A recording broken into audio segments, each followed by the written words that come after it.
kids, welcome back to another day of devotional time with Pastor Maddi. Woo! I am so excited to be here once again with you guys.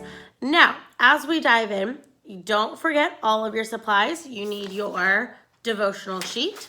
You need your Bible. Dun dun dun dun, because you can't do devotions without a Bible. Duh.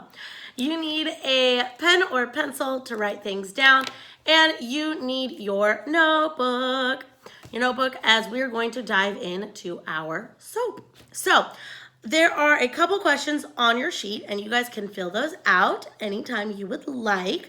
We're going to bypass them because I've got some other points that I want to make today.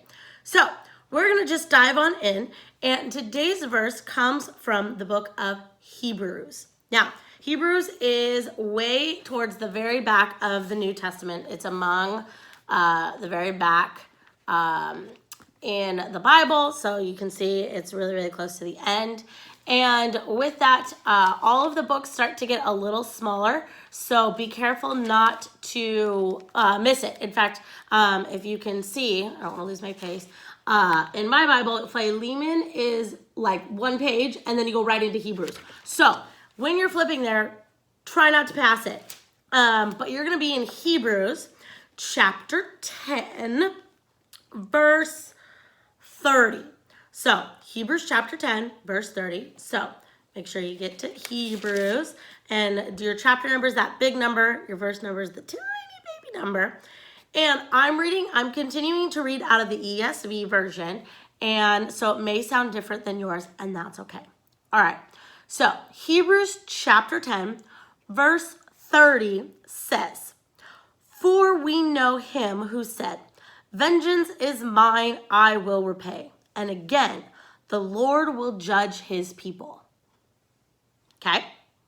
For we know him who said, "Vengeance is mine, I will repay."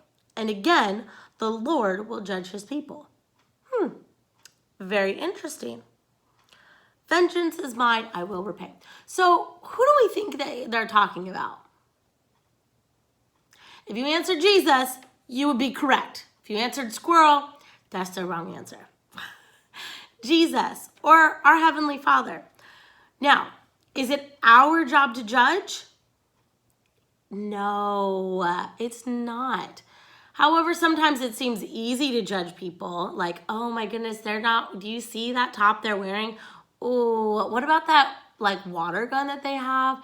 It's really easy to judge, but God tells us not to judge. And here's a harsh reality for all of us. It's not our job. That's not why God created us. He didn't create us to judge people. He created us to love one another. So we're going to go ahead and dive on into our soap. So, scripture, observations, application, and prayer.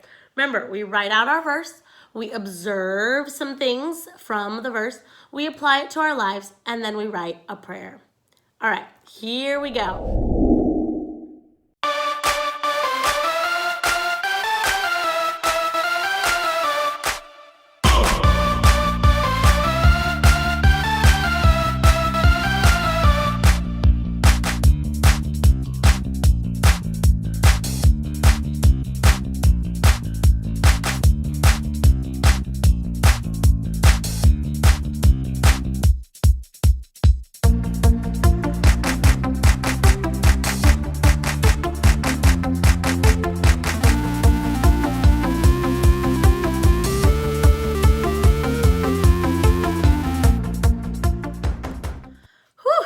Alrighty, again, another great day of observations and applying the scripture to our lives. I don't know about you, but I feel always 100% better after I've done my devotions. It's just a special time that I get to be with Jesus and be in his presence and hear what he has to say. Now, as I said earlier, in our verse, it talks about it's not our job to judge people. And that's something that's really difficult because there's many, many times where we kind of all tend to judge somebody. And this verse is a really good reminder to help us not to judge someone. And we have to constantly remind ourselves, okay, that's not my job. That's God's job. And here's something else that's really, really cool. God knows everything. He knows it all. So even those moments when we're really, really mad and we want to judge somebody, you can sit and go, Jesus, I need your help. You know that this person was so mean to me. This person was they did this or they did that. And you know what? Jesus is going to be right there with you, and he's going to say it's okay. And you know what? He's dealing with that person. It may not happen right away. And we also have to remember that, because it's not about our timing. It's about God's timing. But he's going to be with us 100%. And it's okay. So we have to remind ourselves that forgiveness is constantly up to us. But in forgiveness, I can't judge somebody. And whenever I'm feeling very frustrated, I can always go to God, because he's got my back no matter what. I love you guys. That's all the time I have for today. And I will see you again tomorrow.